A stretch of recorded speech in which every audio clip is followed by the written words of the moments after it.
అక్క, అమ్మని చూస్తే నీకేమనిపిస్తుంది? అమ్మ అనిపిస్తుంది. అది కాదక్క, ఎంతో గంభీరంగా ఉండే అమ్మ ఈ రోజు భయంతో గజగజ వణికిపోయింది, చూసావా? కరెక్ట్. నేను కూడా ఇందాకటి నుంచి అదే ఆలోచిస్తున్నాను. నువ్వు అడిగేసావు నిమిష, అత్త ఎందుకు ఇలా భయపడిందంటావు? ఏమోనండి, నేనేదో అమ్మ కళ్ళల్లోకి దూరి కల చూసొచ్చినట్టుగా అడుగుతున్నారేంటి? అమ్మ ఏం ఆలోచిస్తుందో నాకు మాత్రం ఎలా తెలుస్తుంది? అది కూడా కరెక్టే, కానీ అత్త ఎందుకో స్ట్రెస్ అవుతున్నట్టు అనిపిస్తుంది. ఈ విషయాన్ని అంత ఈజీగా వదిలిపెట్టకూడదు. మనకేదైనా స్ట్రెస్ అనిపిస్తే నాన్న కంటే ముందు అన్నయ్య కంటే ఫాస్ట్ గా అమ్మే ఆరా తీస్తుంది, ఆ భయాన్ని తగ్గిస్తుంది. అలాంటిది ఈ రోజు అమ్మే భయపడుతుందంటే అదేదో మనల్ని కూడా భయపెట్టే విషయమే అయ్యుండాలి. ఈ రోజు నీలో మీ అమ్మే కనిపిస్తుంది నిమిష. అచ్చం మీ అమ్మలాగే ఆలోచిస్తున్నావు. కానీ మా అమ్మ కలలో ఏం కనిపించిందో, అంతలా దేని గురించి ఆలోచించిందో కనిపెట్టాలి. అత్తయ్య గారు బాగా ఆలోచించేది నీలవేణి గురించే. బహుశా నీలవేణి వల్ల ఏదైనా సమస్య? అదెదురొచ్చినా అమ్మకి నచ్చదు. అలాంటిది కల్లోకి రానిస్తుందా? అలా వచ్చినందుకే ఉలికి పడిందేమో. ఆలోచించు. బావ చెప్తుంది కూడా నిజమే అనిపిస్తుందక్క. అమ్మని భయపెట్టించే అంత సీను నీలవేణి దగ్గర లేదు. అయినా సరే కొంచెం కంగారుగా ఉందంటే సంథింగ్ ఇస్ రాంగ్. సంథింగ్ ఏంటి? Everything wrong Kanchana.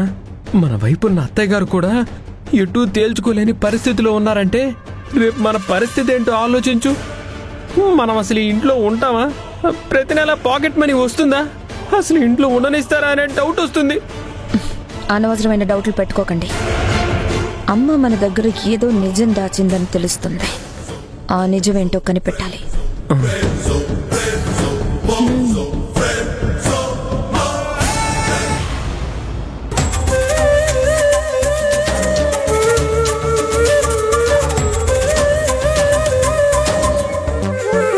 నిలవేణి, మా అమ్మకు నీకు మధ్య ఏమైనా జరిగిందా? అదేంటి సార్ అలా అన్నారు? ఏం లేదులే. అయినా ఏం జరగనిస్తుంది ఆవిడ? నీతో మాట్లాడడానికే ఇష్టపడదు. నేనేదో అమ్మగారిని అన్నట్టు, ఒక్క మాట అంటే పడనట్టు, నా మొహం చూడకూడదు అన్నట్టు దూరంగా వెళ్ళిపోమంటున్నారు. అదే బాధగా ఉంది సార్. అలాంటి వాళ్లకు దూరంగా ఉండడం మంచిది. ఆశ్రయం ఇచ్చిన అమ్మగారికి అందుబాటులో లేకపోతే ఎలా సార్? అరే, నిన్ను చూస్తేనే బెంబేలెత్తిపోతుందే. నువ్వు ఇంట్లో ఉండొద్దనే అరుస్తుంది. మళ్ళీ నువ్వు దగ్గరికి వెళ్ళి సపర్యలు చేయాలంటావేంటి? నేను వెళ్ళను సార్, కోపడతారు. అందుకే మిమ్మల్ని వెళ్ళమంటున్నాను. నేనా? దేనికి? నేను కషాయం తయారు చేసి ఇస్తాను, మీరు వెళ్ళి అమ్మగారికి ఇవ్వండి. ఎలాంటి జ్వరమైనా వెంటనే తగ్గిపోతుంది. లేదు, చచ్చినా వెళ్ళను. అలా అనకండి సార్. ఏ తల్లికైనా సరే బిడ్డ మీద చచ్చే అంత ప్రేమ ఉంటుంది.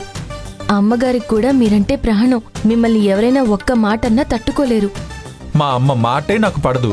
అలాంటిది ఆమె దగ్గరికి వెళ్ళి ఏం మాట్లాడమంటావు? మీరేం మాట్లాడకండి సార్. నేను మీకు ఇవ్వబోయే కషాయం తీసుకెళ్ళి తాగమని చెప్పండి. నిలవేణి, నువ్వు ఇలాంటి కండిషన్స్ పెట్టకు ప్లీజ్. మా డాడీ కోసం నేను ఇక్కడున్నాను, కానీ లేదంటే ఎప్పుడో దూరంగా వెళ్ళిపోయేవాణ్ణి. నాకమ్మ లేదని ఎప్పుడో డిసైడ్ అయిపోయాను. కన్న తల్లి గురించి అలా మాట్లాడకూడదు సార్.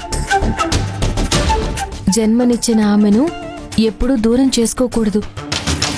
నిలవేణి, నీకు జరిగింది తెలీదు. నేను అనుకున్నట్టు ఏదీ జరగలేదు. ఆమె జరగనివ్వలేదు. అదే నా బాధ. మళ్ళీ జరిగితే? అది జరగదు. నిలవేణి, అర్థం పర్థం లేకుండా మాట్లాడుకు. కొన్ని కల్లో కూడా జరగవు. నువ్వు చూసావు కదా, ఏదో జరిగిపోయిందన్నట్టు నిన్ను చూడగానే అంత టెన్షన్ పడిపోతుంది. అవును సార్, జ్వరం వచ్చినా, గాలి సోకినా, దిష్టి తగిలినా ఇలా ప్రవర్తిస్తూ ఉంటారు. ఇప్పుడు నేను వెళ్ళి దిష్టి తీస్తానంటే ఒప్పుకోరు. అలాంటి పని ఏమి చేయకు.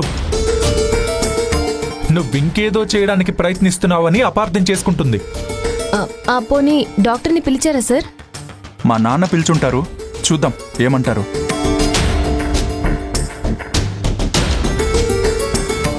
అమ్మగారే అందర్నీ దూరం చేసుకుంటున్నారు, లేదంటే తనంటే ఇష్టం లేక పక్కకి వెళ్ళిపోతున్నారో తెలియట్లేదు. ఏది ఏమైనా తను ఒంటరి అవ్వకూడదు.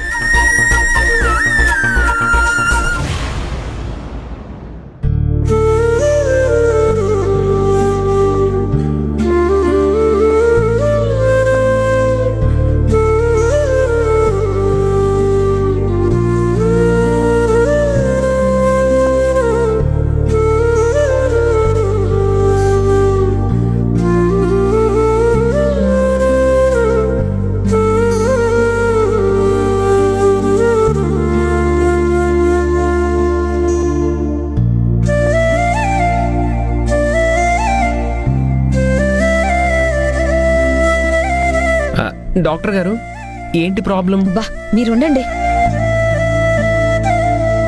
కాదంబరికి మెలకు వచ్చిన దగ్గర నుంచి తను టెన్షన్ పడుతూ మమ్మల్ని టెన్షన్ పెడుతోంది డాక్టర్. చలి జ్వరం వచ్చింది సార్. డాక్టర్ గారు, త్వరగా అమ్మ నార్మల్ అయ్యేలా చూడండి. మా జూలీ వర్షానికి తడిచినప్పుడు కూడా ఇలాగే ముడుచుకుపోయేది. జూలీ ఎవరు? కుక్క అండి, మా ఇంట్లో ఉండేది. మా అమ్మని కుక్కతో కంపేర్ చేస్తే తర్వాత మీ నెత్తి మీద జూలు కూడా లేకుండా చేస్తుంది. గుండు గొరిగించి సున్నం బొట్టు పెట్టిస్తుంది. బావా, నువ్వు కాసేపు మాట్లాడకుండా ఉండు. డాక్టర్ గారిని ట్రీట్మెంట్ చేయని. అవును కోటి. అలాగే మావయ్య గారు. కాదంబరి గారికి జ్వరం కంటే భయమే ఎక్కువ ఉందండి. ఏంటి, కాదంబరికి భయమా? నమ్మలేకపోతున్నాను. మా అమ్మ ఎవరికి భయపడదు కదా. ఆ వీలునామా గురించి నీలవేణికి ఎక్కడ తెలిసిపోతుందో అన్న భయం నా మనసులో ఉందని వీళ్ళకేం తెలుసు? అత్తయ్య గారు, మీరు భయంతో వణికిపోతున్నారంట, చలి జ్వరంతో కాదంట. ఎందుకంత ఆత్రం? కాసేపు నోటికి తాళం వేసుకొని ఉండలేరా? కాదంబరి, ఏమైంది? ఎందుకు భయపడిపోతున్నావు? నేనెందుకు భయపడతాను? ఇది జ్వరం. మీ మనసులో ఏదో ఫీలింగ్ పెట్టుకున్నారు మేడం, అందువల్లే ఇలా పానిక్ అవుతున్నారు. రిలాక్స్ గా ఉండండి, సాయంత్రానికి సెటరేట్ అయిపోతారు. డాక్టర్ గారు మందులు రాసారా? జ్వరానికి టాబ్లెట్స్ వాడండి, కానీ ఇలా టెన్షన్ పడకుండా ఉంటేనే త్వరగా కోలుకుంటారు. Take care madam.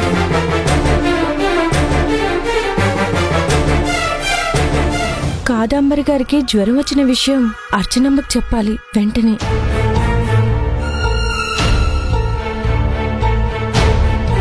డాక్టర్ రాసిన మందులు కాదు, మా పెద్దలు రాసిన వీలునామా నాకు కావాలి. వీళ్లకు తెలియకుండా వీలునామా తీసుకోవాలి, లేదంటే నాకు ఉనికే లేకుండా పోతుంది. కాదంబరి, డాక్టర్ గారు చెప్పింది విన్నావు కదా. నువ్వు టెన్షన్స్ ఏం పెట్టుకోకుండా నార్మల్గా ఉంటే అంతా సర్దుకుంటుంది, లేదంటే నువ్వు సిక్ అయిపోతావు. నాకేం కాలేదులేండి, రేపటికల్లా నేను మామూలు అయిపోతాను. మనసులో ఏదైనా ఉంటే నాతో చెప్పమ్మా.